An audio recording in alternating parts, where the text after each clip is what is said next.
আপনি জানেন কি বাংলার শিকড় কোথায় লুকিয়ে আছে? না শুধু কলকাতা, না শুধু নদিয়া। এই গল্প শুরু হয়েছিল হাজার হাজার বছর আগে। চলুন খুঁজে দেখি বাংলার সেই শুরু, প্রায় 10,000 বছর আগের কথা।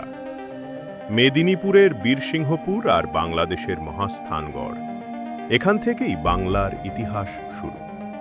আপনি কি জানেন কলকাতা শহরের নিচের মাটিতেও প্রস্তর যুগের বসতির প্রমাণ মিলেছে?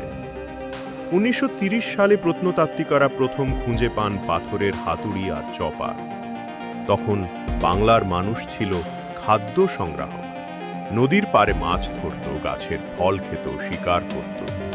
সবচেয়ে মজার কথা, ইন্ডিয়ান মিউজিয়াম, কলকাতার প্রিহিস্টরিক গ্যালারিতে সেই 8 থেকে 10,000 বছরের পুরনো হাতুড়ি আজও রাখা আছে। একটা হাতুড়ি, ভাবুন তো, কোনো প্রাচীন মানুষ হাতে তুলে ব্যবহার করত। প্রায় 4000 খ্রিস্টপূর্বাব্দে বাংলায় শুরু হয় ধানের চাষ। ছোট ছোট মাটির ঘর, ছনের চালের বসতি।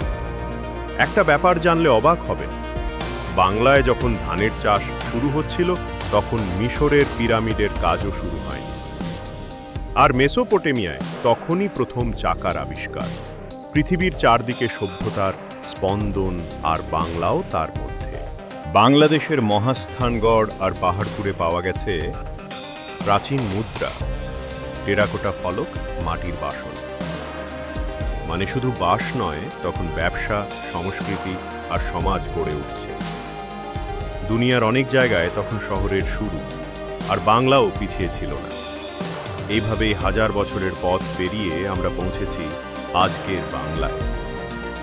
কলকাতার গলিতে হাঁটুন বা রাজশাহীর প্রাচীন মাটি, তার তলায় এখনো লুকিয়ে আছে সেই ইতিহাস। বাংলা আর পৃথিবীর সঙ্গে তার সম্পর্ক আজও চলছে। আরও অজানা ইতিহাস জানতে সাবস্ক্রাইব করুন টাইম ক্যাপসুল বেঙ্গলে। বাংলার হারিয়ে যাওয়া গল্প একে একে সামনে নিয়ে আসুন।